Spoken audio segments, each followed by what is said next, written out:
오늘 우리에게 주신 하나님의 말씀은 마태복음 27장 46절의 말씀입니다.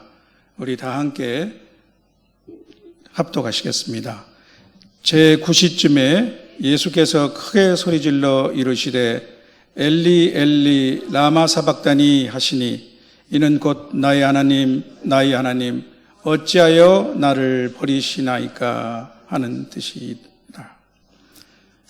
오늘 본문은 예수님이 십자가에서 하신 7마디의 말씀 중 그 4번째 말씀을 하시는 장면입니다.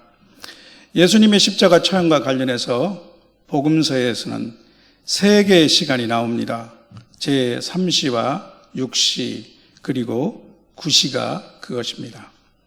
당시 유대인들은 하루를 밤낮으로 나누고 그리고 또 각각 4등분하여서 시간을 나타냈습니다. 유대인의 시간에 6을 더하면 대략적으로 낮의 시간을 짐작할 수 있는 것입니다. 로마 군병들은 예수님을 제3시에 십자가에 못 박았습니다.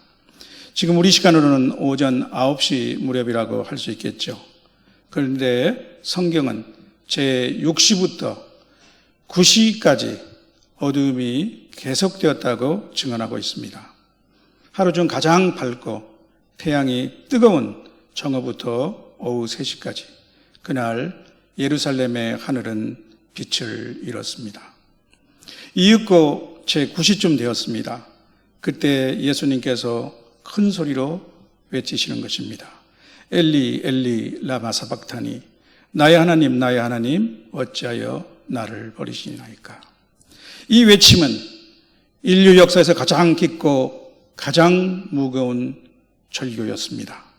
가상천 중의 핵심이며 가장 처절한 외침입니다. 십자가 고통의 결정이며 십자가 사건의 역설을 외치는 절규입니다.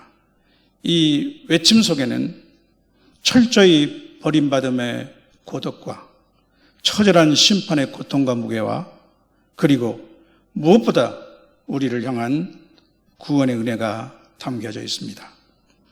그러나 이 처절한 외침에 하나님은 침묵하셨습니다.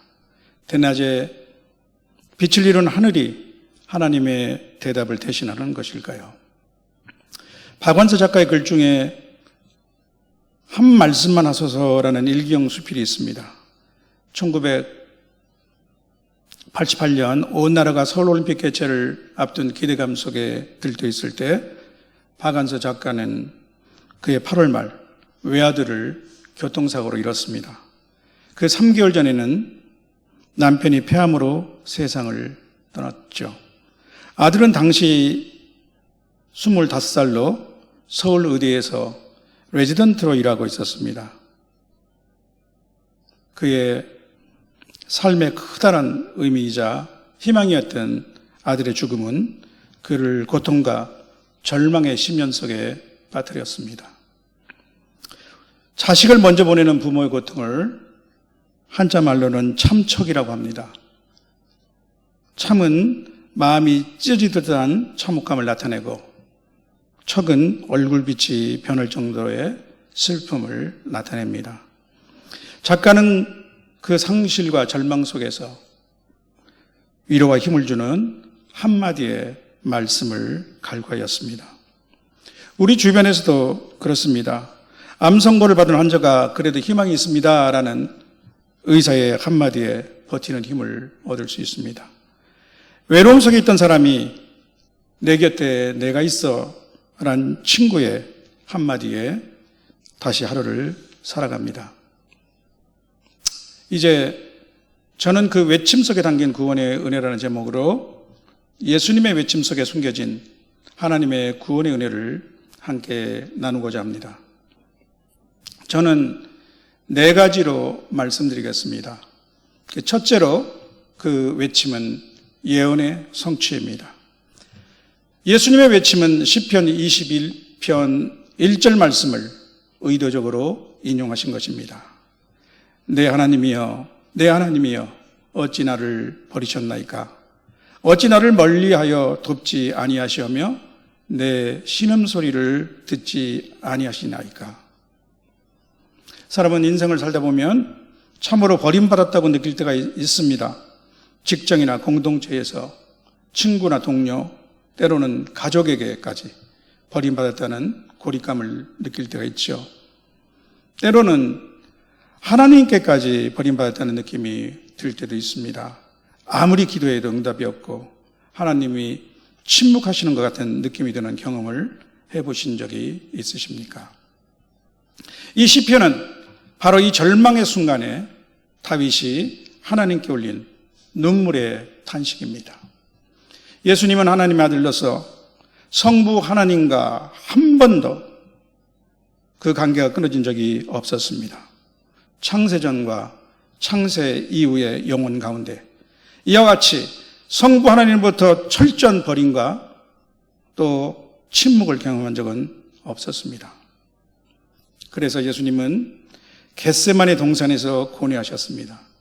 예수님은 그 전에 자신이 많은 고통을 당하고 죽은 후에 3일 만에 부활하실 것이라고 말씀하셨습니다. 또 이 땅에 자신이 오신 목적은 자기 목숨을 많은 사람들의 대속물로 주시기 위함이라고 말씀하셨습니다. 그러나 그날 밤 겟세마네 동산에서는 임박한 십자가 죽음의 무게가 예수님을 너무 강하게 짓눌렀던 것 같습니다. 예수님은 오죽하면 제자들에게 내 마음이 매우 고민하여 죽게 되었으니 너희는 여기 머물러 나와 함께 깨어있으라 라고 부탁까지 하셨습니다. 그리고 땀이 핏방울같이 되도록 세 차례나 간구하시지 않으셨습니까? 아빠 아버지여, 아버지께는 모든 것이 가능하오니 이 잔을 내게서 옮기지 옮기소서. 그리고 그러나 나의 원대로 마시옵고 아버지의 원대로 하옵소서. 따라서 지금 십자가 위에서 예수님의 외침은 하나님께 대한 당혹감이나 불만을 표시하는 것이 아닙니다. 하나님이 자신을 버리신 이유를 몰라서 묻는 것도 아닙니다. 예수님은 이 십자가의 의미를 충분히 아셨고 겟세마네 기도를 통하여 아버지의 뜻을 분명히 재확인하셨습니다. 그리고 아버지의 뜻에 온전히 순종하셨습니다. 그런데 시편 22편은 절망의 탄식에서 끝나지 않습니다. 후반부에서는 소망과 찬양으로 바뀌고 있습니다. 내 형제에게 주 이름을 선포하고 회중 가운데 주를 찬송하리이다. 22절이고요. 땅의 모든 끝이 여호와를 기억하고 돌아오며 모든 나라의 모든 족속이 주의 앞에 예배하리니 나라는 여호와의 것이요 여호와는 모든 나라의 주제심이로다. 27절, 28절의 말씀입니다. 이것은 예수님의 죽음에서의 부활 승리를 예표합니다. 따라서 오늘 십자가 위에서 예수님의 외침은 자신의 몸으로 하나님의 구원 계획을 완성을 선언하시는 것입니다. 그것은 예수님의 죽음과 부활입니다. 두 번째로 예수님의 외침은 우리 죄의 대속을 선포합니다. 성경은 이렇게 선언합니다. 하나님이 죄를 알지도 못하신 이를 우리를 대신하여 죄로 삼으신 것은 우리로 하여금 그 안에서 하나님의 의가 되게 하려 하심이라. 고린도후서 5장 21절 말씀이죠. 예수님은 죄 없으신 하나님의 아들이지만 우리를 위하여 죄인의 자리에 대신 서셨습니다. 우리가 받아야 할 영원한 벌임과 심판을 예수님이 대신 지신 것입니다. 죄에 대한 하나님의 심판은 가차없습니다. 요새 사람들의 말로는 정말 장난이 아닙니다. 하나님은 사랑의 하나님이시지만 또한 공의의 하나님이십니다. 예수님이 받으신 순환에 대해서 시편 22편은 이렇게 말합니다. 나는 벌레요 사람이 아니라 사람의 비방거리요 백성의 조롱거리이다. 나는 물같이 쏟아졌으며 내 모든 뼈는 어그러졌으며 내 마음은 밀랍 같아서 내 속에서 녹았으며 내 힘이 말라 질그러 조각 같고 내 혀가 입천장에 붙었나니 나이다. 주께서 또 나를 죽음의 진토 속에 두셨나이다. 근데 어쩌면 우리 현대인이 가장 받아들이기 어려운 기독교 진리 중 하나는 하나님이 우리 인류의 죄를 대신하여 자기 아들에게 가하신 이 십자가 형벌일 것입니다. 그들은 적어도 잘못을 뉘우치는 사람만큼은 그냥 용서해 주시면 안 되냐고 반문하기도 합니다. 적지 않은 사람들은 십자가 대속의 방법을 다소 유치하게 생각하기도 합니다. 죄를 용서해 주시되 꼭 대리 형벌을, 그것도 자신의 아들에게까지 가해야 한다면 하나님이 하나님답지 못한 것 아니라고 생각하는 것이죠. 그들은 하나님은 한없이 너그러운 할아버지와 같은 분위기를 기대하시는 것입니다. 그들은 십자가를 부담스럽게 생각합니다. 십자가 형벌이 지나치고 잔인하고 또 원시적이라고 생각하는 것이죠. 그러나 그들은 우리 인간의 죄악의 뿌리가 얼마나 깊고 끈질기며 하나님 앞에서 우리의 죄가 얼마나 흉측한지를 깨닫지 못하고 있는 것입니다. 마치 컴컴한 곳에서는 자기 얼굴에 검정이 묻어 있는 것도 볼 수 없는 것과 마찬가지입니다. 눈에 보이지 않으니 온갖 병원군이 득실한 손을 씻지 않는 아프리카 사람들을 비웃으면서도 자기의 체질을 형성하고 있는 죄에 대해서는 무감각합니다.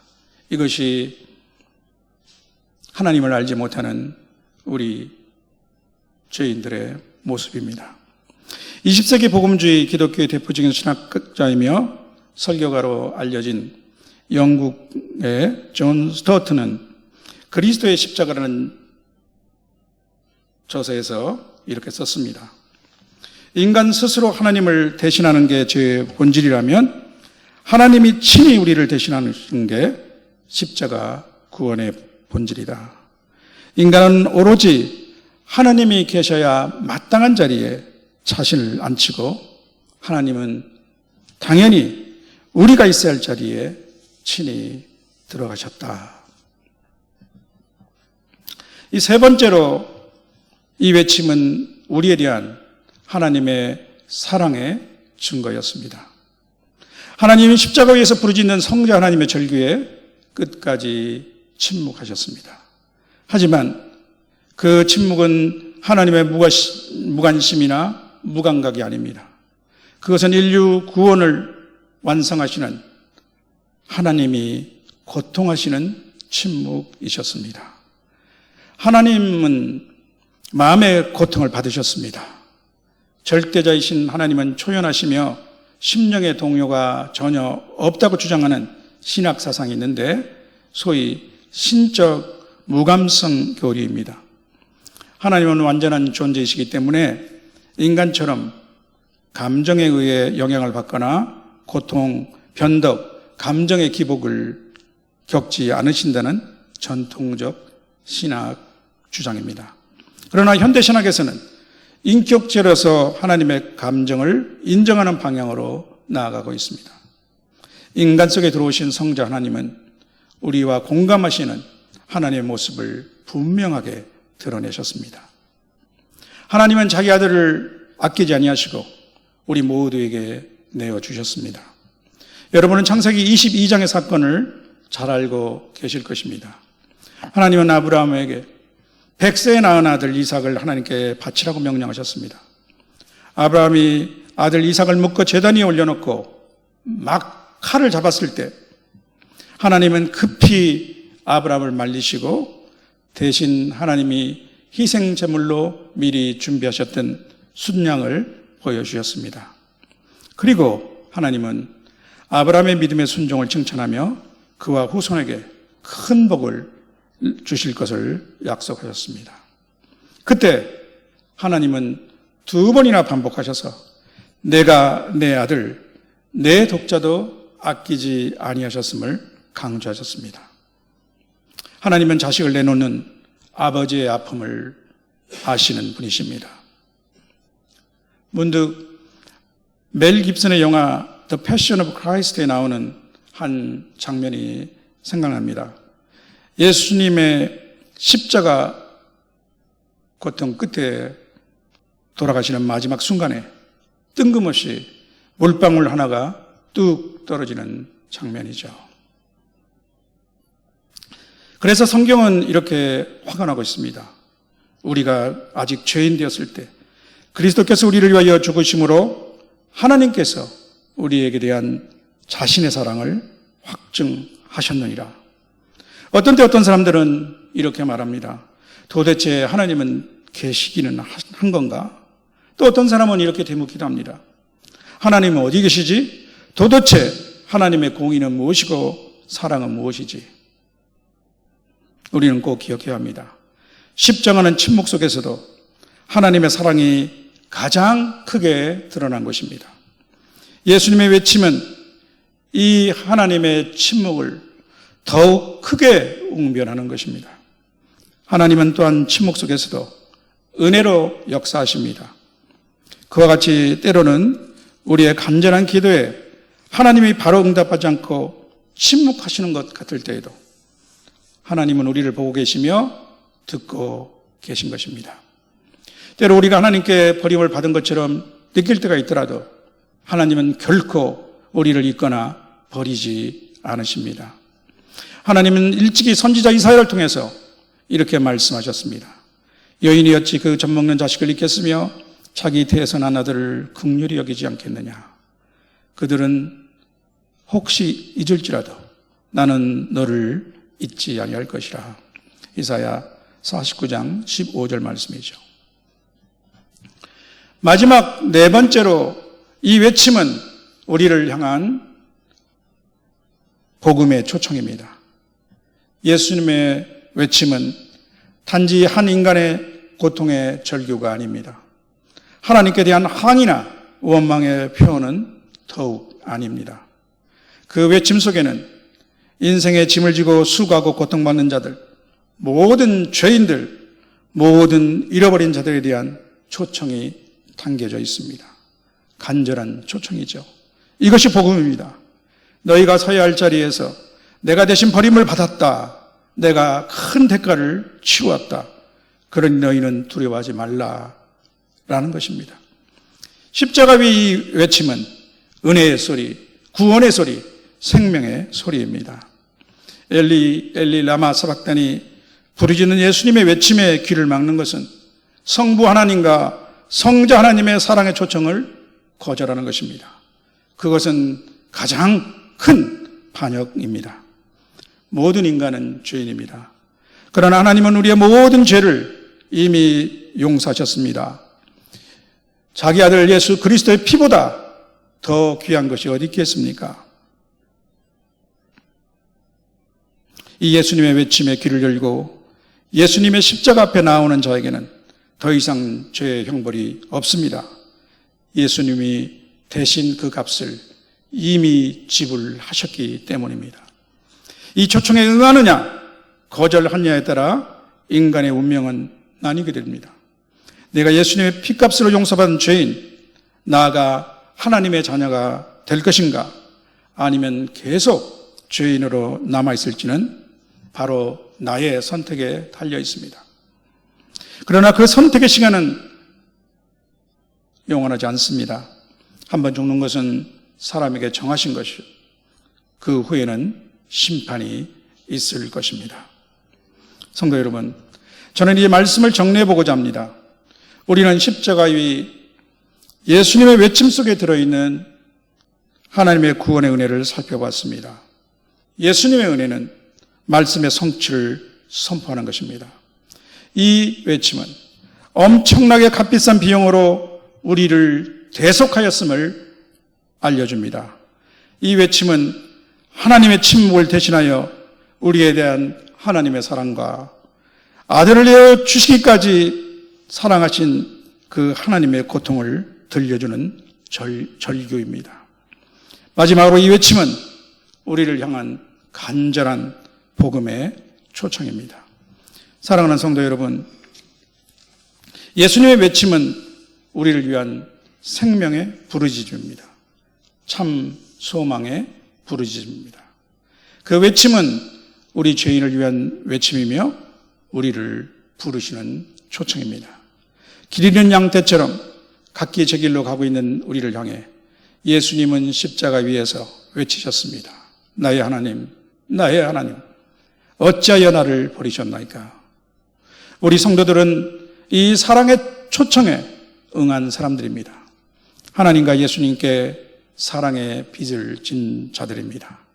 또한 이 복음이 내게 이르기까지 우리는 수많은 성도들에게 빚을 졌습니다. 이 복음은 나를 통해서도 계속 전파되어야 하는 것입니다. 오늘 이 예수님의 외침에 다시 마음으로 반응하여 복음의 빚진 자로서 복음 전파에 더욱 헌신하는 저와 여러분이 되시길 주님의 이름으로 간절히 축원합니다. 아멘.